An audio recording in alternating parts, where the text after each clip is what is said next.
Kasalukuyan tayong nasa 202 Akad Building. Tingnan mo yung... Uy, ang ganda ng ano ko. Wow! Grabe na shocks. Wow!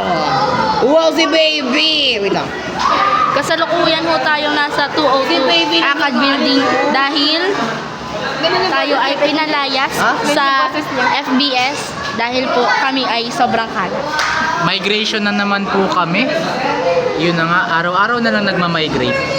Ang pogi niya. Hindi naman. Ngayon, napagtanto natin na STEM talaga ang may kasalanan bakit homeless tayo lagi. So, Kasi- yun na nga, to conclude, ganun talaga tadhana ng mga STEM. Ako nga hindi yan sa'yo kung ginamit mo. Yeah, kami yun. Sir, kamay ko yun. Wala namang gagamit din.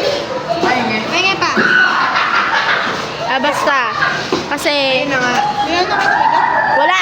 So, Hindi ako bumili. alam nyo ba kung bakit tayo na punta dito? Kasi nag-iwan siya ng No. God's plan to. Gods. Ito ay galing sa Panginoon. Kasi nag-iwan siya ng takip ng bote ng RC. Hindi. Every problem has a purpose. Therefore, the problem was Therefore, I made by can- God to challenge and test us whether if we have the compassion to create a more bigger problem. Which we have created na.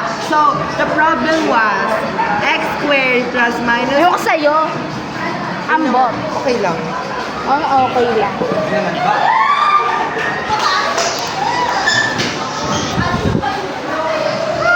Ambitious game. Ang bilis game? Ambitious ang bakla. Ito, game.